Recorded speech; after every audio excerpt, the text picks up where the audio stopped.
করে দিবি, সবাই এটা শুনবে এবং সেই মতে সবজি চাষ করবে।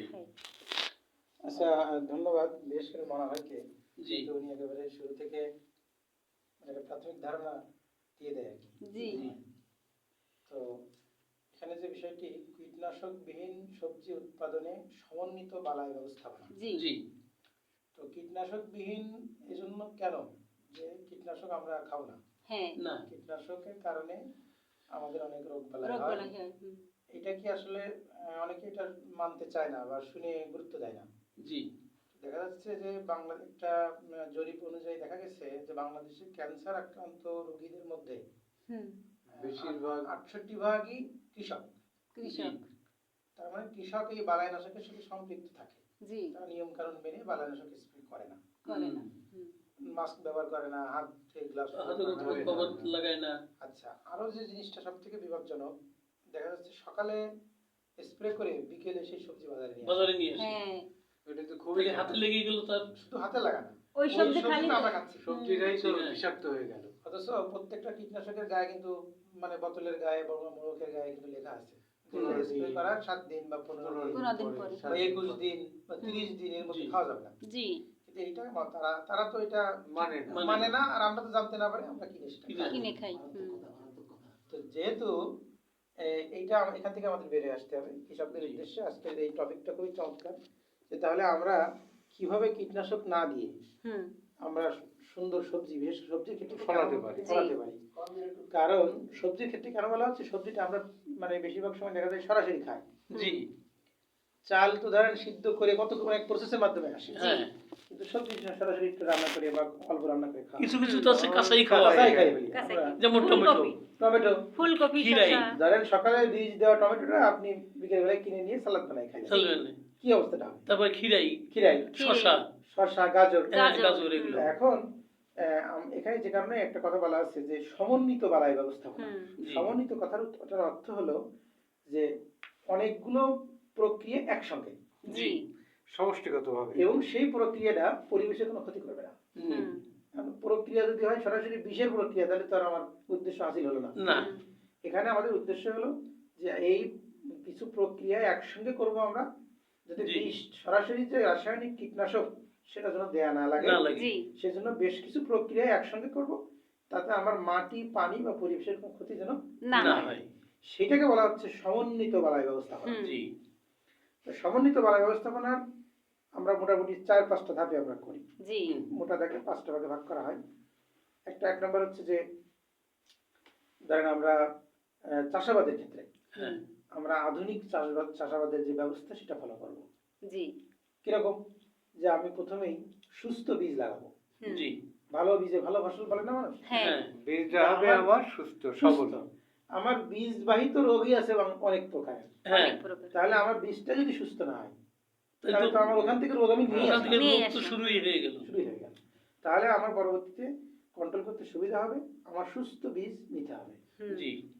আচ্ছা, বীজ শোধন করার উপায় আছে, নিয়মটা এখানে আমরা কীটনাশক ব্যবহার করব, নিশ্চিন্ত করব। এই জন্য ওটা তো আমরা খাচ্ছি না, এই জন্য কার্বেন্ডাজিম গ্রুপের কীটনাশক, এটা বিভিন্ন নামে বাজারে পাওয়া যায়।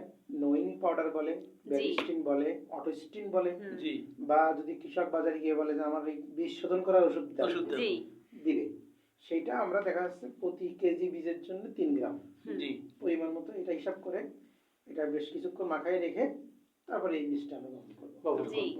তাহলে আমার বীজ বাহিত কোনো রোগ যদি থেকেও থাকে সেটা তাহলে বিনাশ হয়ে যাবে, নষ্ট। এরপরে সুষম সার, আমরা ইউরিয়া সার কৃষক খুব ভালো চেনে, কথায় কথায় ইউরিয়া দেয়। এইটা হচ্ছে ইউরিয়া হলো লবণের মতো, দেখতেও লবণের মতো, খাইতেও লবণের মতো, এবং গাছের ক্ষেত্রে তো আসলে লবণের মতো। এরকম আপনি তরকারিতে লবণ যদি বেশি দেন খাওয়া যাবে না, নষ্ট হয়ে যাবে। এমনকি লবণ বেশি গেলে আপনার দেহের বিভিন্ন সমস্যা হবে, অসুস্থ হয়ে পড়বেন, আপনার প্রেশার হাই হয়ে যাবে। তো সে ইউরিয়া এর জন্য বেশি দেওয়া যায় না, কিন্তু কৃষক না বুঝে বেশি দিয়ে ফেলে, তখন রোগ বালাইয়ের আক্রমণটা বেশি হয়, দুর্বল হয়ে যায়। দুর্বল হয়ে গেলে রোগ বালাই বেশি হয়।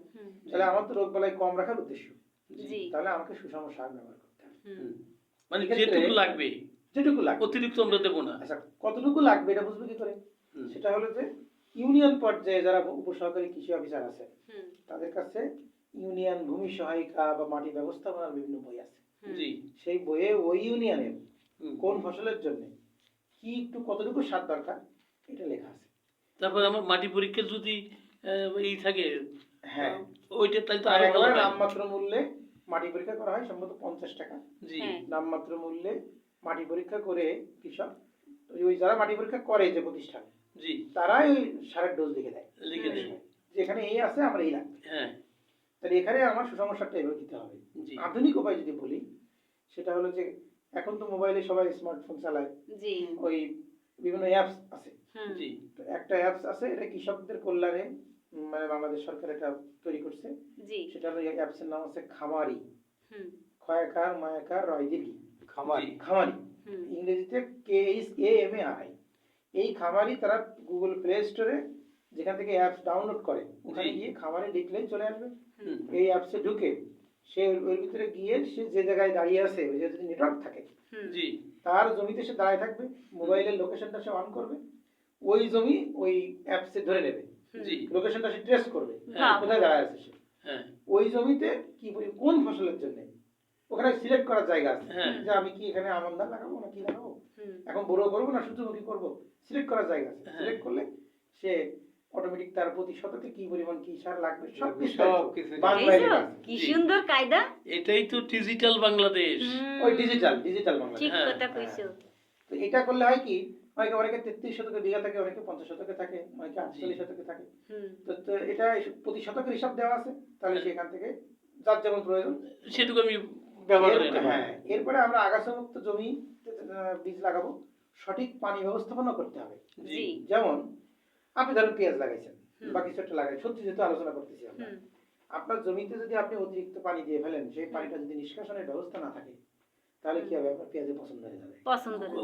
গোড়া পয়সা যাবে। যে কোনো সবজিতে হ্যাঁ হ্যাঁ। পানি পানি জমে থাকলে জমে থাকলে পচে যাবে। পচে যাবে। তাহলে আমার এক্ষেত্রে কি করতে হবে, পানি শেষ নিষ্কাশনের পর্যন্ত আমরা ব্যবস্থা করতে হবে। নিষ্কাশন ব্যবস্থা যেন ভালো হয়। ব্যবস্থা ভালো থাকতে হবে। তাহলে আমরা কিন্তু চেষ্টা করতেছি কিভাবে রোগ থেকে দূরে থাকা যায়। দূরে থাকা যায়। রোগ একবার হয়ে গেলে তখন আমার তো ওষুধ ছাড়া তো উপায় থাকবে না, হুম। জি তো আমরা ওষুধে যাবো না, হুম। ততটুকু না গেলে না।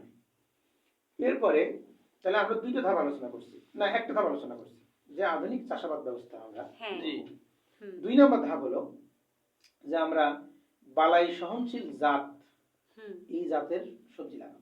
জি এখন আধুনিক বাংলাদেশে আধুনিক বিজ্ঞানে এখন যে সবজির যে পোকাটা বেশি হয় হুম। সেই পোকাটা প্রতিরোধ করার মতো নিজস্ব ব্যবস্থা ওটার ভিতরে ওর ভিতরেই দেওয়া থাকে। দিয়ে নতুন জাত উদ্ভাবন করা হচ্ছে। হুম। ও ওই বিটি বেগুনের মতন। ওই বিটি বেগুনের কথা আমি বলছি। হ্যাঁ সবজির ক্ষেত্রে আমরা যদি প্রথমে বিটি জি। বেগুনের কথাই বলি, জি যে ওর ভিতরে একটা ব্যাকটেরিয়া ঢোকানোই আছে, হুম মানে ব্যাসিলাস থুরিনজেন্সিস বলে, হ্যাঁ মানে ব্যাসিলাসের বি হুম। আর থুরিনজেন্সিসের টি, জি হুম। এই হলো বিটি বিটি। বেগুন।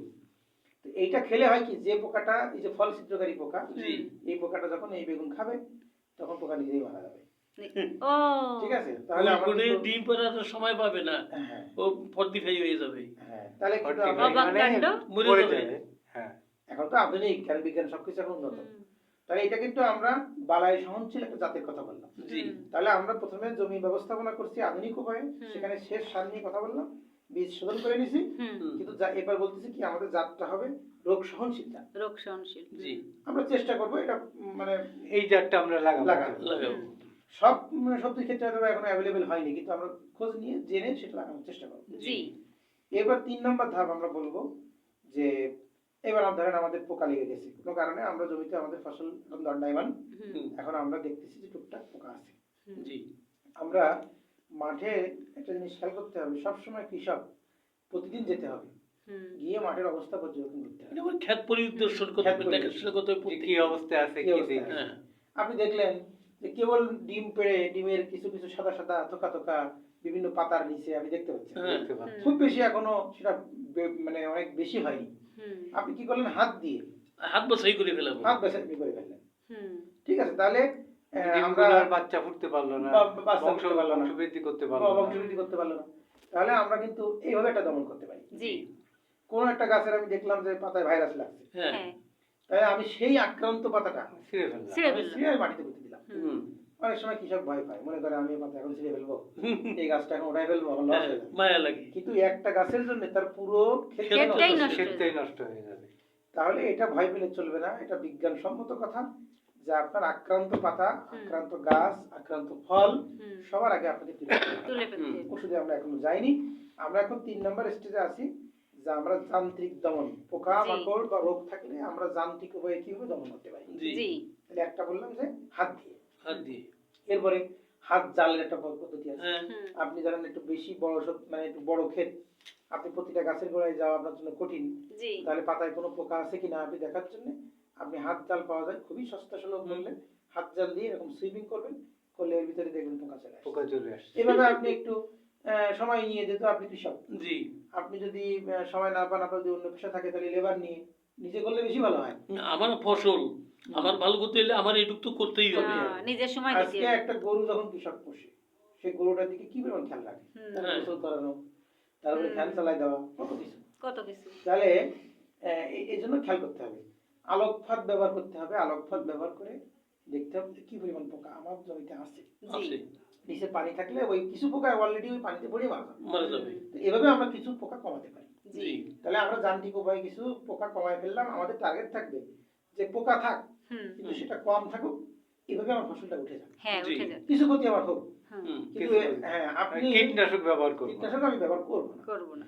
এরপর আমরা অন্য ব্যবস্থা আছে, আমরা তো সমন্বিত বলা ব্যবস্থার কথা বলছি। আমরা 3 নম্বর স্টেজ পার করলাম। জি। ঠিক আছে, তাহলে আমাদের 3টা স্টেপ হয়ে গেল। হ্যাঁ। আরেকটা স্টেপ আমরা এখন ওই যে আচ্ছা, কি আচ্ছা, গান তাহলে- শুনবো, হ্যাঁ, গুরুপদদার গান শুনে শুনবো। আলোচনা, বাকি আলোচনা আমরা গানের পরে শুনবো। আচ্ছা, কি বল? ঠিক আছে। তাহলে আমরা গান শুনি, দাদার হ্যাঁ, গান। দাদা গান গাও। হ্যাঁ। সবাই অধীর আগ্রহে বসে আছেন দাদার গান শোনার জন্য।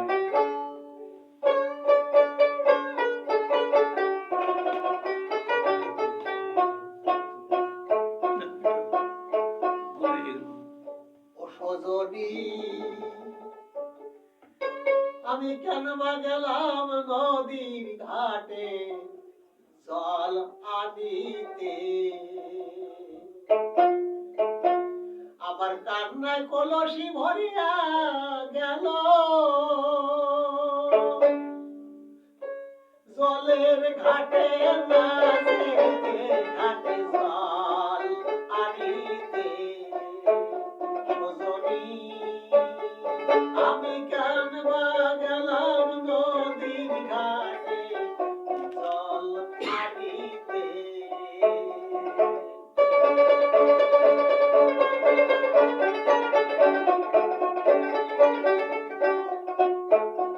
আমার বন্ধু আর রূপ মনে পড়ে,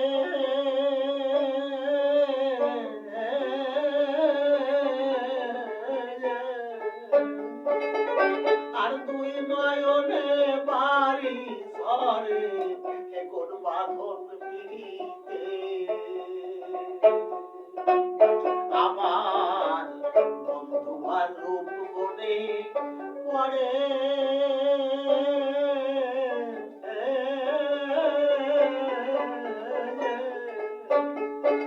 আর দুই নয়নে বাড়ি ঝরে এখন বাঁধন পিড়িতে।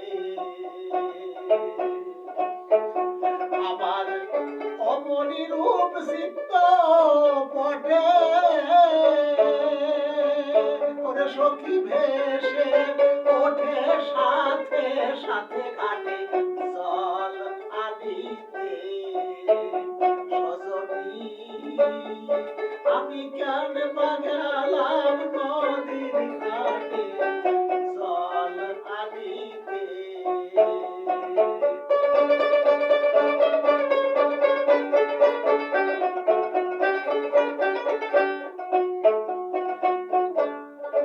আমি হেরিলাম সই জলের ছায়া,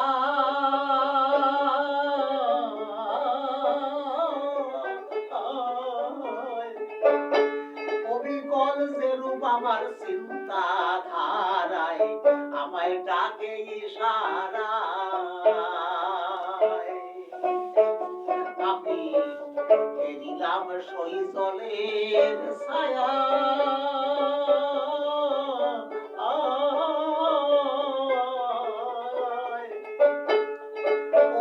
কমল যে রূপ চিন্তা ধারায় আমায় ডাকে ইশারায় আমি আখি জলে ভরিয়া কলসি